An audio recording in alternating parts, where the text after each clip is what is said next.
Hello once again, and welcome back to Sportsbook Confidential. My name is John Sullivan, and I'm coming to you live from the FingerLakes1.com studios in Seneca Falls, New York. And this little show here is to help you learn and grow as a sports bettor. And we've got a pretty straightforward show for you today. We have the NFL divisional playoff games. We'll talk about them in some depth, and in even deeper depth, we're going to talk about college basketball futures, and I'm going to explain to you what power steering has to do with betting future tickets. And before we get started and all that, let me introduce my professional podcast producer pal, Paul Russo. How are you? Good, John. How are you? I'm doing okay. Good.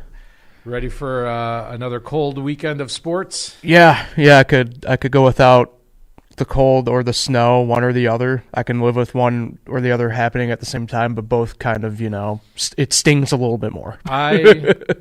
I do have to say that when I go outside in this type of weather, it does make me feel alive. It wakes me up. It invigorates me a little bit. So I'll get off my freezing cold soapbox. So let's get into today's show, and let's start by doing what we always do, and I'm going to update my bankroll. And lo and behold, 2-0 week. Maybe I should just wait for the playoffs every year. And starting bankroll, $233. We had two bets last week. We had the 49ers plus 3.5. That closed at 3, but they won outright, so that was $8 to the bankroll. Plus 1 to the count for beating the closing line. And then on Monday night, we had the Cardinals and LA Rams under 49.5. And thankfully, that won for us as well. That was a little more of a sweat. Plus $7 to the bankroll. And we beat the closing line of 48.5, I think, or 49. It was definitely lower. Plus 1. So if you do the math, that's $15 added to the bankroll. So we have a new bankroll of $248. Dividing by 30, as I like to do, because I try to remain selective, makes my bet size $8 going forward into the new week. And our new count up 2 more points, plus 18. So we are beating the closing line more often than not, which is a good sign that we're finding value in our wagers. So good week. Hopefully we'll keep moving in that direction as we go forward. Unfortunately, we're going to talk futures today. As we are, we're going to do a futures segment every week, but the futures I have not kept as part of my bankroll, which does not, I've had some pretty big wins in the last year. But hopefully on our game wagering, we'll continue to do better. So let's move on to our next start. Go right into Saturday's games. You ready to talk some NFL? Yeah. Okay. So Saturday afternoon, we have the Bengals at the Titans. Titans currently minus 3.5. I saw it at minus 4 last night, so it's come back. And 47.5 is the total. I think that opened at 48. Yeah, somewhere, I believe, yeah. Either 47 or 48. It hasn't moved much. So thoughts on this game? The big news, I think, would be that Derrick Henry is back. Let me pull up the double screen. Yeah. Derrick Henry's back. The Bengals have been playing consistently better week in and week out. I don't know what's your take on this game.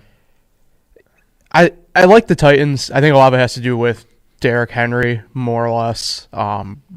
He's, thinking back on it, it's kind of weird how we get the running backs kind of get lost in the shuffle there for a number of years. Kind of, how we went from, and this is, me with my really, I guess, paying attention timeline up till now. Like we went from, in my mind, like Edgerrin James and Sean Alexander to pretty much right in Adrian Peterson.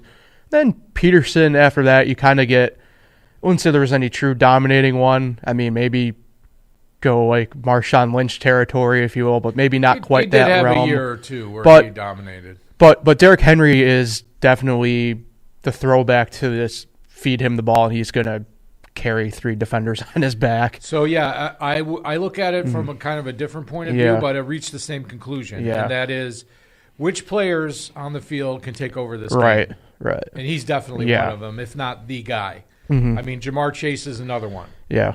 But with him, you're relying on, Burrow getting the ball to him. So I watched another podcast recently, and they talked about with Derrick Henry being back, that actually opens up the play action, which I don't agree with, because I'm like, if you have these other running backs like Foreman, and wouldn't you be doing play action even more because you want to throw the ball more? Right.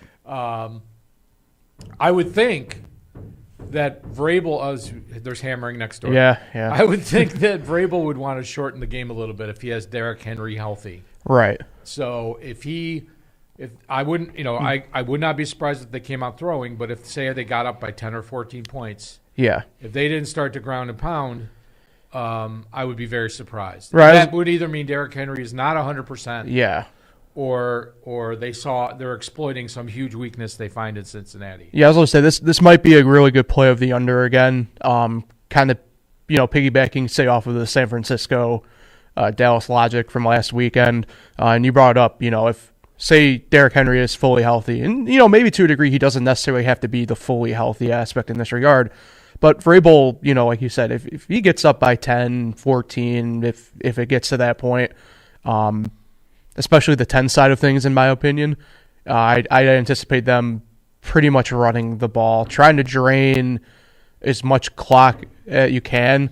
So that way, you brought up the Bengals' X factor of Jamar Chase in that sense, where, you don't get that Cincinnati offense out on the field. And to their credit, Joe Mixon's no slouch either at the running game. I mean, this could be a situation where I could see the roles being reversed almost in a way. Say Cincinnati in that situation gets up by 10 or 14. I could see them possibly sitting on the ball a little bit, only to force the hand of Vrabel trusting Tannehill to do an air raid of sort of offense. I do see some conservative coaching. And you think about last week in the Raiders in Cincinnati and thinking about, this game could be a shootout. And it was, what was it, 23-17 or something like that? Yeah. It was a field goal fest. Yeah. So I actually agree with you. I think the under is definitely a play here. I like the Bengals at +4, but I actually like the Titans to win this game. Yeah. I really think the Titans are the play here. I think last time I looked, they were 180 on the money line. Yep, still are 180 on at least the DraftKings site at the moment. Yeah, I don't like to say the Sportsbook. Oh, my bad. I forgot about that. Because they don't pay us. Yeah, I forgot about that. That's on me. So that's me. That's me causing the dumb foul down low in the post. So I don't know. The lines are pretty efficient for all the games, I think, at this time of year. But they do allow large wagers. So if you do see a movement in the games, that means there's probably significant money coming in on them. So anything else on the Titans game? I don't really.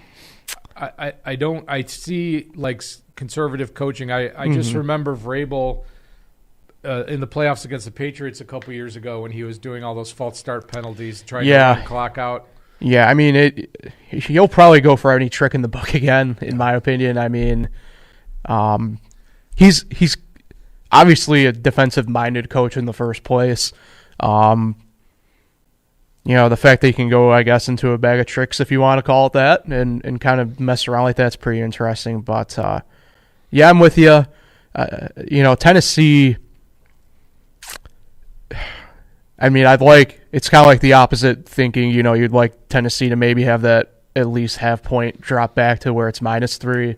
Feel a little bit more comfortable, obviously. But, but likewise, if say the line does go the opposite way, I think Cincinnati becomes certainly an angle of sort to look at. Yeah, I do.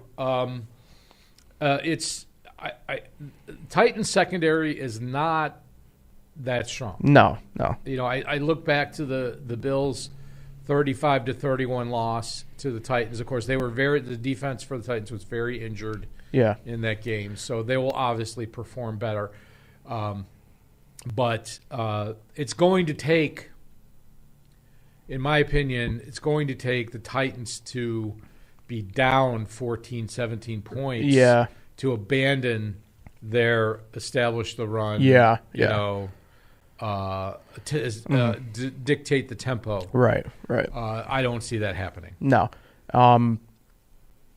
Yeah, just another note. I like Tennessee's defense to me, especially under Vrabel. They've never exactly been big play friendly, but they've always been very bend don't break. Yeah, very solid to that point. Which sometimes that's all you really do need in the playoffs. In all honesty. All right, let's move on to the other Saturday game, and that, of course, is the Garoppolos at the Rodgers. 49ers going to Green Bay. Should be a nice cold game. This went from 5.5 to 6, and then back to 5.5. Yeah. The over/under is 47. Initial thoughts? So I might need to be prepared to hide under the desk on this one. Depends who I awaken from the shadows. I kind of like San Fran again as a bit of a live dog potentially here. I've never been a big fan of the whole entire, Lambeau home field advantage. Like, yeah, that's all fine and well until it's really cold and Rodgers still has to throw a rock ball around pretty much, if necessary. So I've never been a big fan of that mindset of that home field advantage aspect of Green Bay in essence. It's interesting. I think I thought I saw last night something about Valdez-Scantling being out possibly with an injury, but I'm not too sure if I read that right. I haven't heard anything. Yeah, yet, I mean, so. I kind of like the Larry Fitzgerald thing. I don't know if I want to speak anything into existence here type scenario, but it was funny when I watched that game on Monday night and they showed him in the box. Yeah, I was like, "Where's his uniform?" Yep. I mean, they could have used him, but anyway. Yeah, this is a weird game. I'm not a huge fan of it overall, kind of any which way or another. I think part of that might be a little bit of just the taste I got left with San Fran, in my mind, doing their best to lose that game against Dallas there for a moment.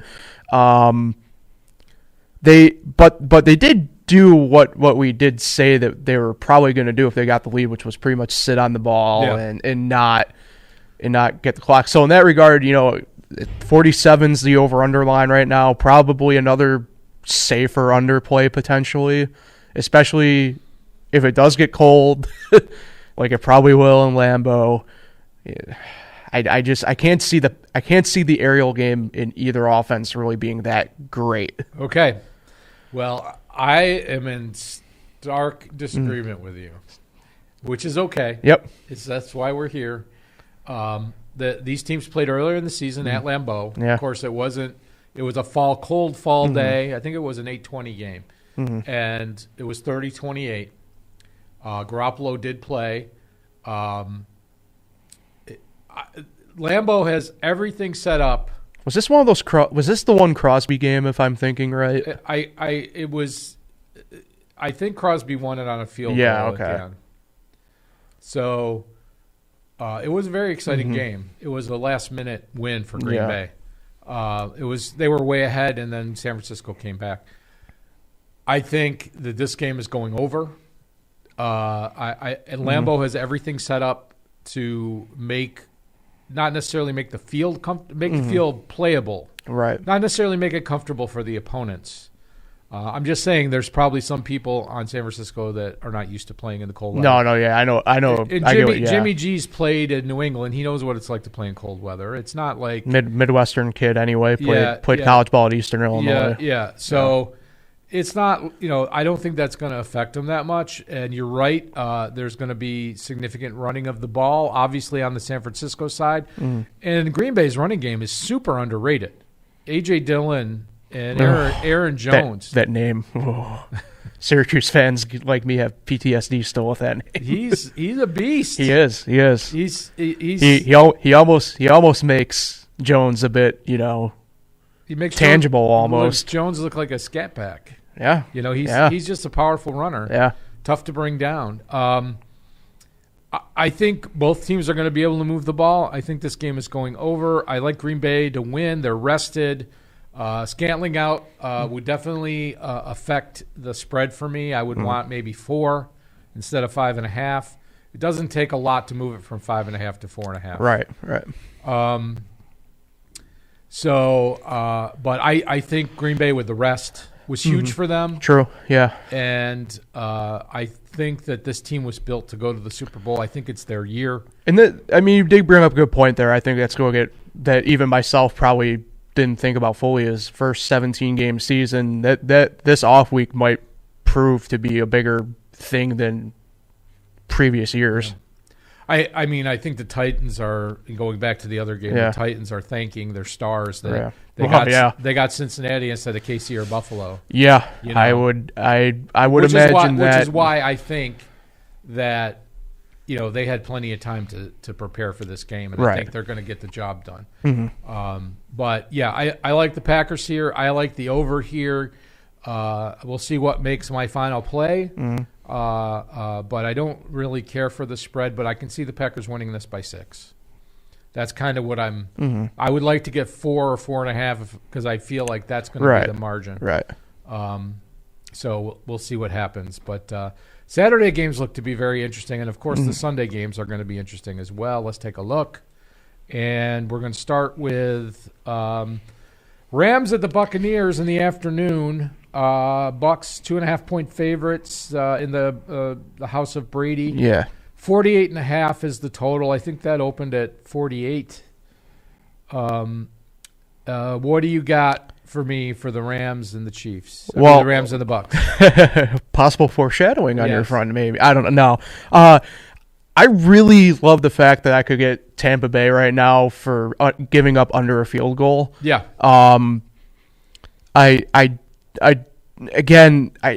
You just can't trust the Rams. Like, you don't know what Rams team you're gonna get week in, week out at this point. That being said, the Rams did look really good, all things considered, last week. Certainly a little bit better than I had thought. I think obviously I said on here I thought the Cardinals were gonna win. I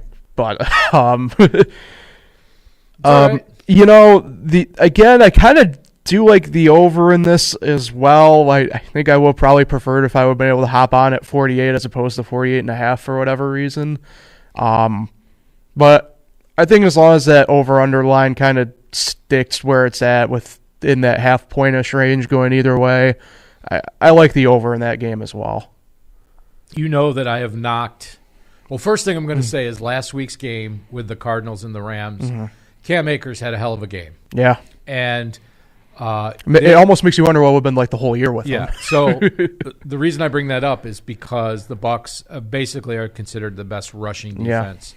Yeah. Maybe New Orleans was up there as well, but the Bucs of the playoff teams have the best rushing defense that are left. Yep. And that is going to shut down that play action. Obviously, Stafford has weapons, but he's gonna have to. Make it. I just feel like they're going to have to throw, and you would think that would translate into more possessions and over game.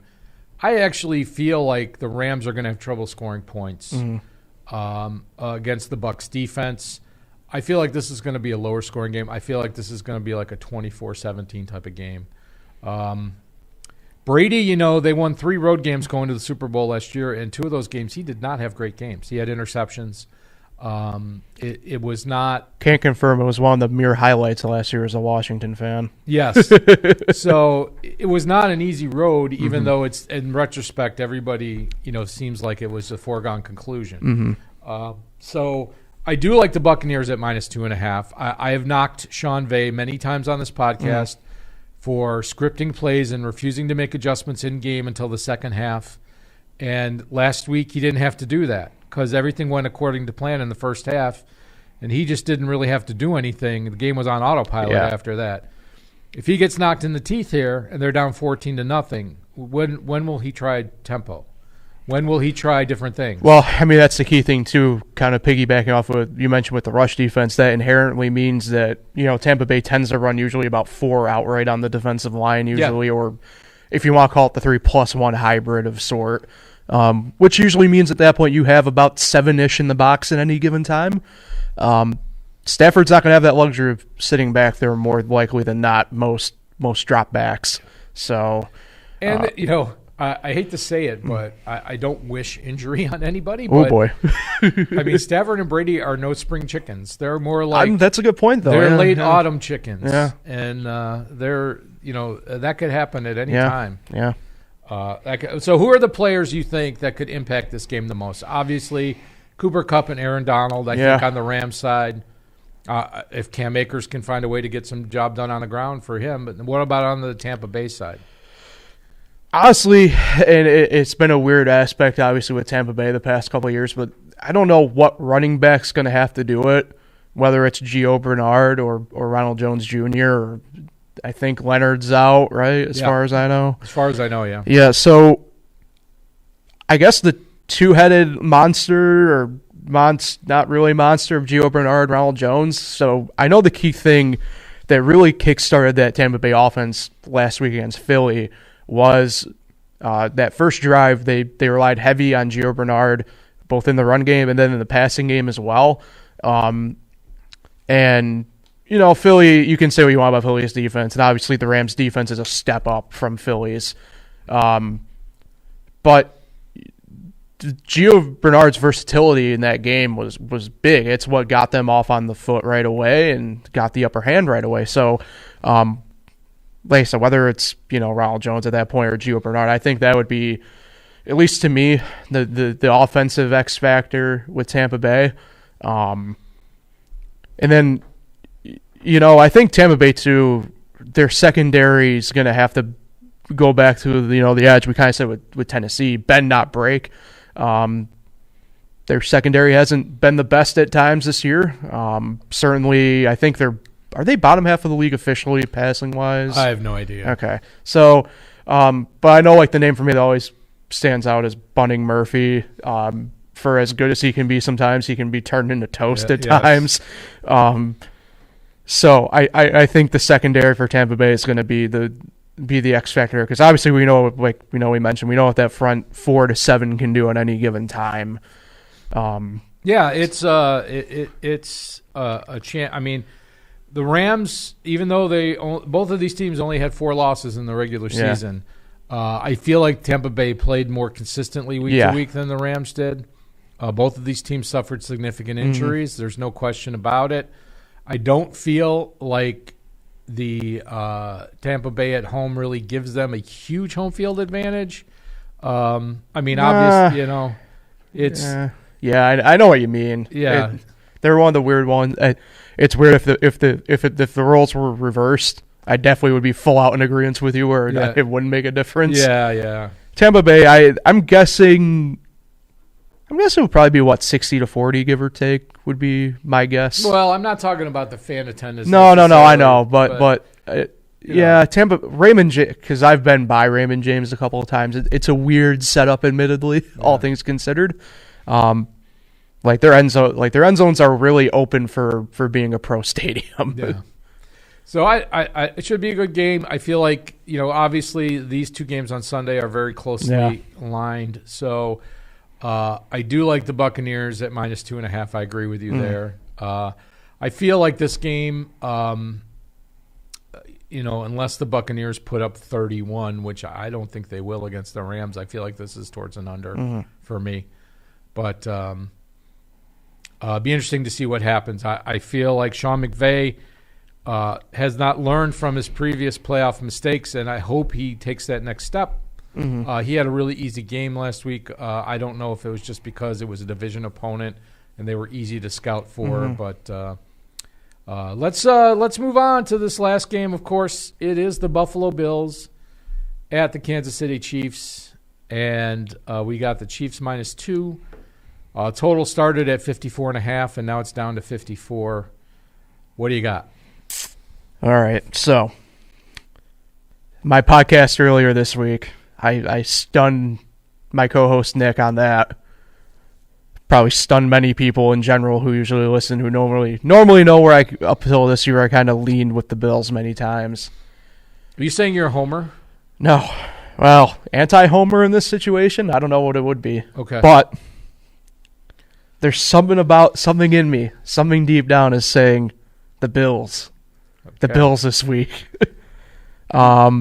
So we know that these teams played, I think, week 5, and it was in Kansas City, and it was a Bills victory. Yep. And the score was close, but the Bills, I think, were ahead by 17 points at one point in that game. And this is when, I mean, the Chiefs were either 2-4 or 3-4 to start the season. Yeah, And I think they finished with 5 losses. Back when it was the have we figured Mahomes out? Yeah. So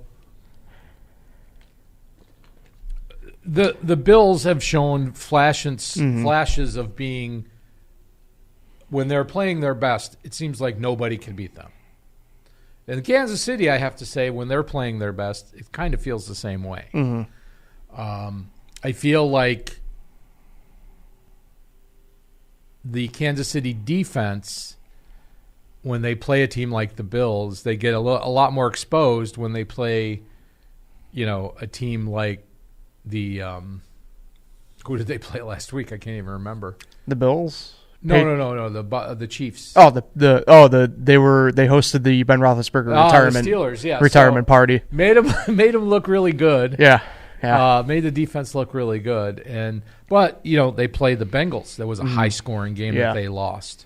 They've been in games with good offenses. They've given up a lot of points, and this is a game where the Chiefs' MO is to not let off the gas. It doesn't matter if they're up by 7 or 27. Yeah, they're going. Every time they get the ball, they're going to try to score a touchdown. And of course, the Bills last week scored a touchdown on every possession except for the kneel downs. So they're not going to be that good this week, but they're somewhere in the middle here. Right. So I think the Bills are, obviously they don't have Trey White, but other than that, I mean, they're pretty healthy. Yeah. Well, Chiefs may not have, Fred Clark possibly, and their defense is a little bit shaky anyway. Yeah. Their secondary, I think, is legit. But they do not have a way to stop Josh Allen. No. Josh Allen is going to depending on how Devin Singletary runs the ball, he may have to take the team on his shoulders. He may have to do all those quarterback sweeps that they've been doing. And I don't know if they're going to get a fat guy touchdown this week. But, that would go for the case for both teams, I believe, right? Yes, yeah. Travis Kelce threw his first touchdown pass last week. So I don't like the fact that Andy Reid allows his players to draw up a play every game and kind of show up the other team. I'm old school that way. I'm more Vince Lombardi, but I think that Buffalo remembers last year and remembers all the cheap shot penalties on both sides. Yeah. Buffalo retaliated a lot, but a lot of that was started by Kansas City, in my opinion. So they'd waited a year for this game. Right. And this game, technically, I feel like has the potential to be the Super Bowl of the season. It could be. I think Green Bay is. I see what you're talking about there. I think Green Bay is coming out of the NFC. I don't know which team is coming out of the AFC. It could be, technically, it could be any one of the 4 remaining. But I think as far as a possible marquee matchup of all the remaining playoff teams, I think this is the best one. I don't know if we're going to get a better one than this one. Yeah. I mean, especially on the AFC side, obviously. I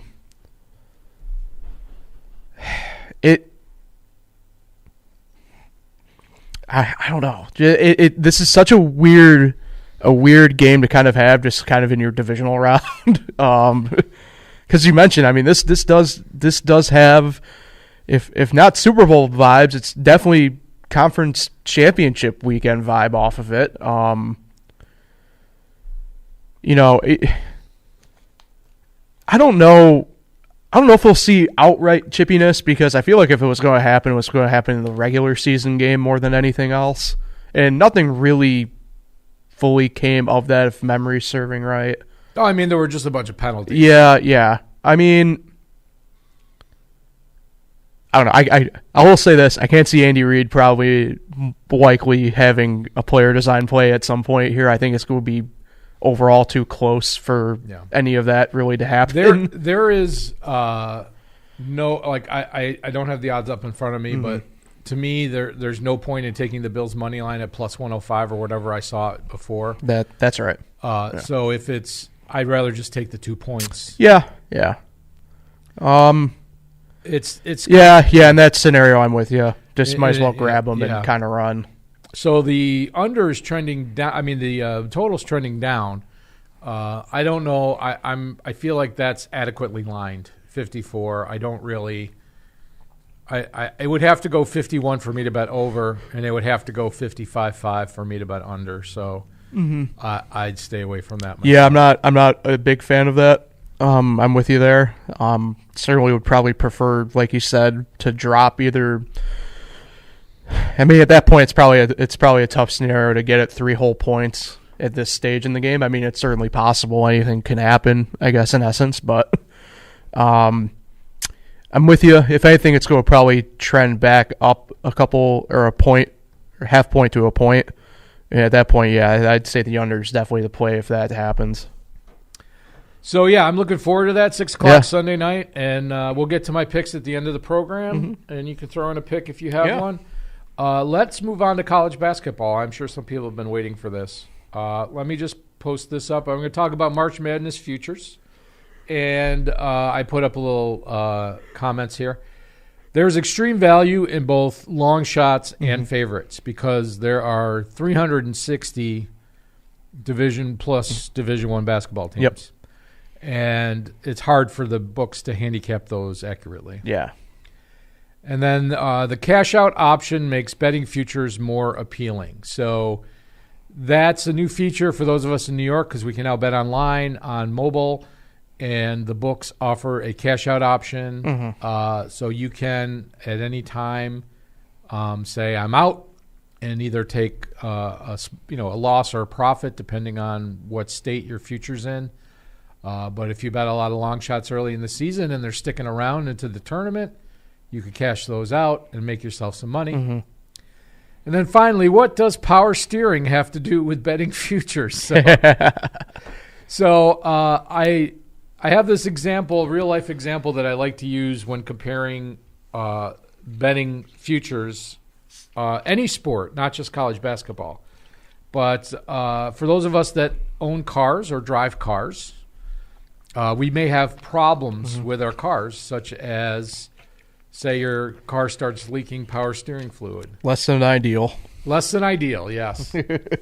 So you have a few options to get your power steering leak fixed, and they range from very inexpensive options to very expensive options. And so obviously the cheapest option would be maybe to go to your auto parts store and get a can of stop leak or whatever it's called, and put that in your power steering reservoir, and that may cost you $10, and that may fix your leak. But what percent chance is that of possibly working? Is it 5%, 10%, 20%? Who knows? It's probably low percentage. So just like a long shot in betting a future, that can of stop leak is equivalent to betting like 100 to 1 or 200 to 1 or 1,000 to 1. It's got a small chance of winning, but it does have a chance of winning. Where if you decide to go to the mechanic and he says, hey, you need a new power steering pump, and that is $300 repair, $350 repair, and you do that, and there's, a 90% chance or an 80% chance or 75% chance that that's going to stop your power steering leak, and then you do that. That's kind of akin to betting a favorite. If you're betting the Atlanta Braves at 6-1 to win the World Series, I think they were no higher than like 14-1 all year long. But when I bet them, they were 6-1, and you're putting down a chunk of change is much higher than betting an 1,000 to 1 shot or 100 to 1 shot. But that's akin to more or less betting a favorite. And then of course there is the nuclear option of replacing your entire power steering operation in your car, which is akin to betting every team in the league to win the championship, which will 100% cause you to win, but will probably not make you any money. So it's a delicate balance. But the point being is you need to find, in my opinion, when you're betting college hoops futures or futures early in the season, you're looking for the stop leak, the long shots first, and then you're going to want to go down into the favorites later in the season and kind of cover as many numbers on the roulette table as possible, if I can use that analogy. Right. So, there's 68 tournament teams, and there are, you want to get as many of those tournament teams as possible. Obviously, the number one seeds are going to be the big favorites. And then there's teams that are going to be Cinderellas, that we like to call them Cinderellas, but some of them are not even really Cinderellas. And you can still get very good odds on them. And even if they just make the Sweet 16, you can cash them out and, make a few bucks. And you can turn a profit. I think it's actually, especially with the cash out option, it's so much easier to turn profit on futures than it is on most other daily in and out grind of games. I really do. Yeah. Because it's harder for the sports books to price the futures correctly. They just, there's so much variation across the board from book to book. And I think it's a big betting opportunity. Yeah. I mean, obviously, you mentioned how it could be. I'll rephrase what I was going to say. I think it's definitely like the safer option of sorts if you're kind of thinking about it. So looking at college basketball, just obviously that's what we're going to be talking about, and in that sense, for instance, like you mentioned, Gonzaga, future bet on Gonzaga at the start of the year. That's you're gonna have a shot more than anything else at being there at the end and in that situation. And obviously there's more than a handful of teams you could say that for, whether it's a Duke or Kansas or Kentucky, your blue bloods in that sort of nature. And college basketball, and I guess, maybe college football too, to this degree of sort, is throughout the season you're not going to have any major roster shakeups for the most part. Yeah. So obviously in pro you can be traded, released, and that sort of deal. Really in college, the only major change you see is if there's injuries. So that's really all you're doing is losing a player, or they just leave the team for whatever reason. So what you got the whole way. And to me, I agree with you. It's a smart. I guess the way I look at it, it's a smart investment. Yeah. In a way, you can let it ride. And then you bring up a really great point, obviously, now especially in the mobile situation betting, you can cash out once you get to the Sweet 16, or I guess really Elite 8, or any round really that you feel that you have maybe a longer shot. Maybe it's like I guess the team recently that's really stuck out to me in this sense is Wofford, right? Say you got a Wofford thing riding, and they make it to the round of 32, you could cash out. Yeah. I mean, obviously in that situation, maybe 999 out of 1,000 scenarios aren't going to make it through. No, but at the same time. But yeah, you have, at that point, you'll be able to get out with money in your pocket. Yeah. For a lot of these teams. It's not just. I actually have, I think I have 36 college basketball futures right now. I think I somewhere in that range, around 35. Yeah. There's probably not too many more than I'm going to wager. There's one or two I'm waiting for the odds to either go up a little bit before I take a shot at them.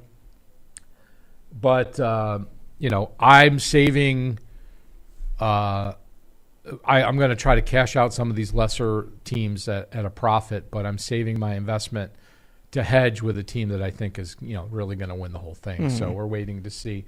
Let's take a quick look at the championship odds at one of these sports books that I'm not going to name, and see what we got here. We got Gonzaga at 650, Baylor 10-1, Duke 10-1, Purdue 11-1, Auburn 13-1, Kentucky 13-1, Kansas 14-1, Arizona 15-1, Villanova 20-1, UCLA 22, Illinois 25, LSU, and then you go up to 40, Texas Tech, Houston, all 40, Alabama 45, USC 50, that's a team I really like.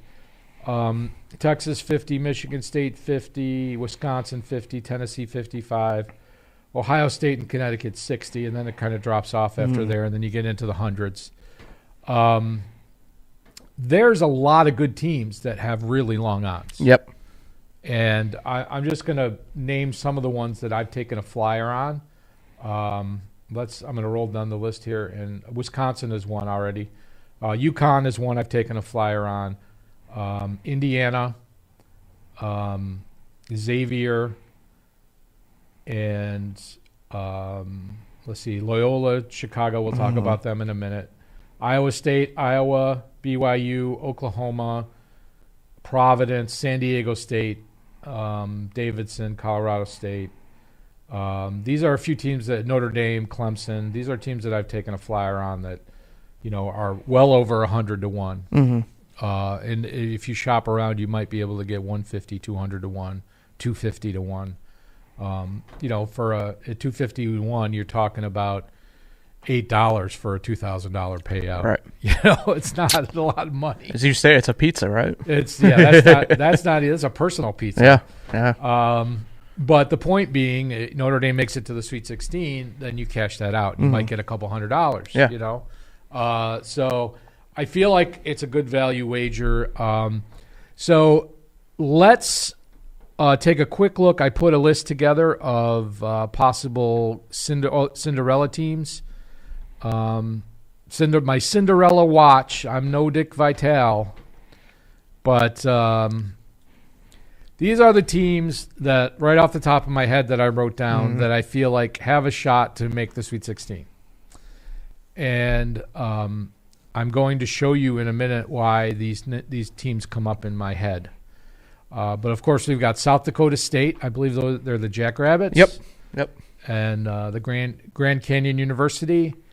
New Mexico State, Colorado State in the Mountain West, Davidson in the Atlantic 10, and Loyola, Chicago, the Sister Jeans, are in the Missouri Valley Conference. So anything come up in your head that? Well, I mean, the one, and for me, it's right at the top of the list was South Dakota State. Yeah. I've kind of been on them now for give or take a month or so when they really started their conference play pickup. Where I've had some single game bets on them and have hit. They're a good little team, really kind of like the way that they're structured. They're Big Sky. No, are they Big Horizon? Sky? No, they're one of those leagues. But no, I don't think they're Horizon. I could be wrong. Either way. And then. Kind of going down the list, Colorado State's an interesting team. I think they were ranked at the start of the year. I could be wrong, and then they kind of dropped out a little bit, and now they're kind of back up. I'm pretty sure they're one of the better three-point shooting. I can't remember off the top of my head, but I remember last year them being really good from the three-point line. And then, the last two with Davidson and Loyola Chicago, they're always two really solid teams at this point. Can't go wrong. Davidson, kind of the ones in my mind poking their head out of what was thought to be a pretty competitive Atlantic 10 conference this year. The beginning of the year, everybody thought Bonaventure was the team to beat, and they're having kind of a rough year. And now Davidson's poking their head up. Another team, the A10 that is not on your list that I've kind of taken a liking to is Richmond. Okay. I don't see them getting above Davidson.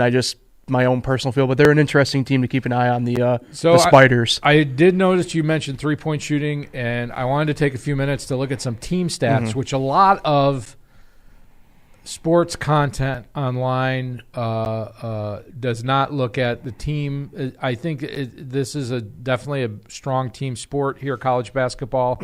There are great individual players, no doubt, but there's something from the team stats that can tell us what to look for when betting futures, and I'm going to pull up some stats right now. South Dakota State's a Summit, by the way. Summit. I just looked it up, yeah. So I'm starting off with three-point shooting since you brought that up. And look who's number one in three-point shooting in the country, South Dakota State. Look who's number two, Davidson.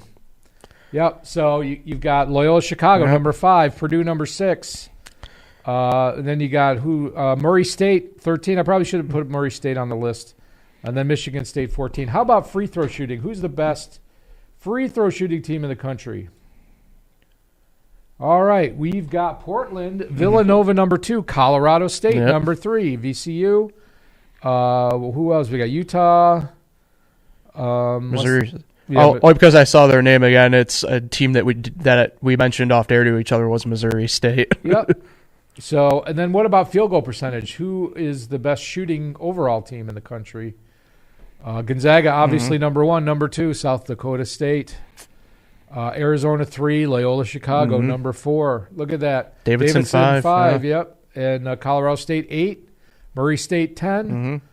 Belmont's there. A lot of good teams. Now, not only did we look at the offense, but I took the time to pull up the defense. And just let me pull all the ads out of the way here. And here's which team is the best at defending the three-point shot, and it's not what's on. I got to move the. I was about to say, I don't think Mississippi Valley State would be anywhere near any top of good rankings. There we go. So it's UC Riverside is the best team at defending the 3, and number 2 is Grand Canyon. Louisiana State, LSU, number 3, Kansas State, 4, Virginia Commonwealth, number 5, Irvine, number 6, Iowa State, number 8, Minnesota, number 10, San Diego State, 12. What about defending field goal percentage in general? And we have got to do it this way. LSU is number 1, Arizona number 2, Indiana number 3, USC number 4, Rhode Island number 5, Norfolk State, San Diego State, Houston, all the heavy hitters here, Texas Tech, Cincinnati, UC Irvine, VCU, Gonzaga, Connecticut, Auburn, LSU, and Grand Canyon. So, I mean, they're putting up fantastic numbers. It's just they just probably haven't played anybody this year. Yeah, Grand Canyon. I think they're in the WAC. Yeah, they are WAC, I believe. So they're in a conference that actually has a bunch of really, really interesting teams. If you, it's for the people who really dive bomb it, all the teams that didn't get picked. Yeah, they were all the ones that were left over, and they're like, let's be in the WAC. Yeah, like Utah Valley's out there, Dixie State, which is going to be Utah Tech or something like that. Northern Arizona or something like that. Chicago State's in the WAC. Like they're all over the place, but. Yeah, Grand Canyon's such a really interesting story too for the people who really enjoy the deep dive bombs into these teams. When they were head coached by Dan Marley a couple of years ago, like they were the worst at defending the 3. Like every game for them was going over. Yeah, and it's such a stark contrast to where they are now, where they're one of the better. You look at they're one of the better defensive teams in the country. Yeah, and offensive. So. The stats. I admittedly don't know what their mascot is, and I apologize. I have no idea. I know they advertise their online school a lot. I feel like Owls, maybe. Yeah, it could be. No, that could be Western New Hampshire. I don't know. Anyway, they say ball don't lie, but stats don't lie. They really don't. They tell a really interesting picture. So you're looking for teams that may not have played a lot out of conference, but are showing very promising results. Yeah. And that's where you're going to find the value. And so I think all of these teams, Davidson, Loyola Chicago, I think there's a couple Ivy League teams. I think Princeton is a legit chance to win a game in the tournament. It's usually Princeton and Penn, and Yale is I'll say Yale this year kind of poked its head a couple times. I don't know. Like you said, I don't know if they'll get above the punching weight and get above Princeton. But so I have a future on every one of these Cinderella teams. I'm going to tell you right off the top of my head. I got Loyola at 150-1, Davidson 300-1, Colorado State 150-1, New Mexico State 2,000-1, Grand Canyon 2,000-1, South Dakota State 250-1. And I don't think any of them are where they're at right now, but. Probably not. Yeah, no. And they were. I bet all of these after the first of the year because obviously we didn't have mobile betting in New York until after the first of the year. So I might have even got better odds earlier in the year. Excuse me, but there's extreme value on them if they make the tournament. Right. And you can also use tools like Ken Palm and bracketology. Yep. To update which teams you think are going to make the tournament. I think bracketology is really for a forecast. I'm not forecasting the tournament, but his a braggadocious state of getting all the teams right. Yeah. Well, he updates it like 2 hours before they announce the tournament. Yeah. So of course he gets most of it right. And one thing I want to add quick too, if you don't want to believe in the numbers for whatever reason, that's fine.